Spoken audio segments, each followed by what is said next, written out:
Now, there's no doubt about it that by far one of the most anticipated Star Wars TV shows of 2023 is indeed The Mandalorian Season 3, but also, let's not forget about the Ahsoka Tano show that's being all done by Dave Filoni with the help of Jon Favreau by his side, as well as George Lucas, that's really going to lend a lot of lore to the Jedi, the Force, and the Cosmic Force. I mean, a lot of things are being thrown in to the Ahsoka series.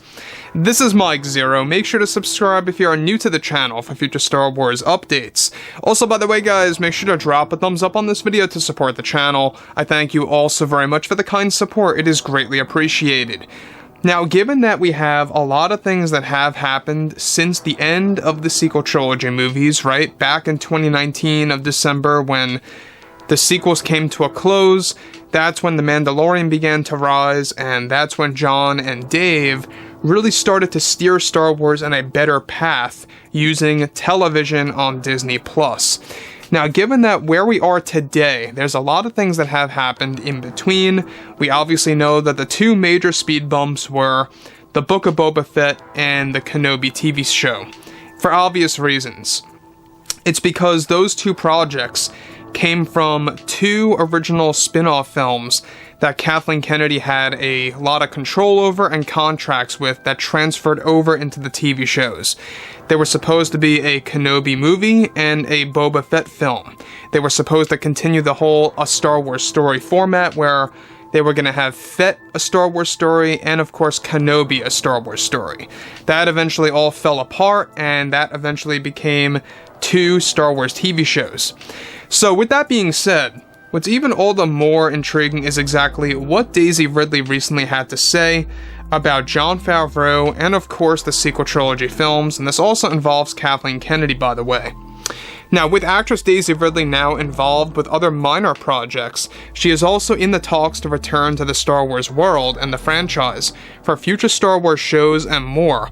However, in a recent interview with Daisy Ridley, she was eventually questioned about her experience once again with the sequel trilogy films and how it sheds light on something substantial when it comes to a new truth about Jon Favreau. Daisy went on to state the following to the fans. Well, you know, believe it or not, Jon Favreau actually was trying to get involved with Episode 9 to conclude the saga when he had heard that JJ had no interest at all. Once, of course, he was being questioned about the return for Episode 9, and was using all of his connections with Disney to get in, and at one point, Bob Iger was in the talks with Jon to become a co-writer to work alongside one of the other writers they were bringing in before JJ and after Colin. Now, Jon was very excited to join Star Wars back then, as far as I remember, and what was so saddening is that Kathleen Kennedy ran into creative issues with Favreau over Episode 9, and what he wanted to do with some of the core characters in there.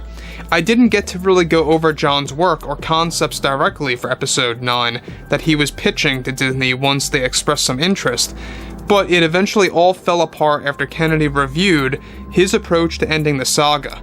Now let me just stop right here quickly for a second of what Daisy is saying here, is that this kind of all makes sense now as to how Jon eventually got into The Mandalorian, is because initially, according to Daisy, Jon was supposed to become a co-writer for Episode 9 instead of, Chris Terrio. So basically, Jon Favreau was the one considered as the co-writer before Chris Terrio for Episode 9 and wanted to take Star Wars in a different path. He wanted to take Episode 9 in a completely different way. And honestly, I think it would have turned out to be probably one of the best Star Wars films out there if Jon Favreau really got involved as a co-writer. Even if he were to work alongside JJ, I think that Jon would have really told JJ what to do and what the fans would actually want to see on the big screen. Now, it's no surprise that Kathleen Kennedy created a lot of issues, ran into creative problems with Jon Favreau. It really is not a surprise at all. This was, by the way, all before and well before The Mandalorian was really into, production. So mind you, this is like well before the events of 2019. This is like going back before the summer of 2018, by the way, because they started filming in August of 2018 as far as I recall, and that's, of course, when all the discussions were being made on who was going to get involved with the script was, a year prior to that. So there was a lot of things happening for a very long time when it came to episode 9. So moving on from all of this, alright, she goes on to say the following. All I can remember is that they had some significant creative differences on the 9th film of the Skywalker movies, and that Jon wanted to focus more on the Skywalkers. That's all I really know. After Jon was distinguished, that's when they decided to get Chris Terrio as a co-writer to then work alongside JJ later on with the official script. But looking at the fans now and how they adore Jon and his work with Star Wars, I can never understand why Kathy would have let him go from the beginning and from working on such a massive film as this. And you know what? Daisy has a point. Why would Kathleen Kennedy let go of somebody so passionate about Star Wars, that really knows Star Wars, who actually has a history of knowledge about Star Wars legends? Makes no sense to me. It obviously lends more credit to the fact that Kathleen Kennedy does not care about the fans, she does not care about the overall Star Wars fandom at heart, and that's pretty much apparent at this point. Moving on. She goes on to say the following. JJ was basically forced and felt pressure to join this film. That I will say. JJ felt that if he didn't return, this whole trilogy was going to fall apart if Lucasfilm didn't hire the right creator, and they put the pressure on him. So it took a toll on him for the majority of the production of episode 9. So, the thing that Daisy also reveals here that's pretty surprising is that episode 9 took a toll on J.J. Abrams. It was very stressful, it was very demanding. I can only imagine what he was going through. The fact that he, number 1, did not want to come back, number 2, got pressured into coming back by Lucasfilm, and number 3, in the end, it wasn't all that well received. So you can only imagine what was going through JJ's mind during and after the production of episode 9, right? But the thing about Favreau is very surprising, because yes, they went through a lot of, co-writers. Bob Iger had a lot of ideas in mind, but one of the big ones were indeed Jon Favreau. And given that he worked on the Jungle Book, he used a lot of his resources and contacts to get in touch with Disney to become a part of this new episode 9 film at the time.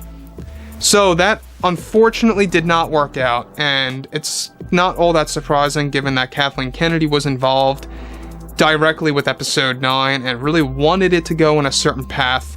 It's just very unfortunate that this is how the film industry works many times, and you see people come and go, but it really is all the more unfortunate when you have somebody like Jon Favreau that was let go that has now been proven to be the right answer on who is to actually create Star Wars for the next 10 plus years, right?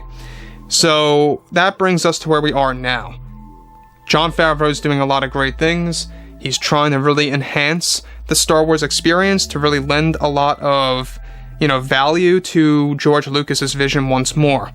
So anyways, guys, drop a comment below. Let me know what you guys have to say about this below in the comments. And if you guys did enjoy the content for today, make sure to drop a thumbs up on this video to support the channel. I thank you all so very much for the kind support, and I'll catch you guys next time.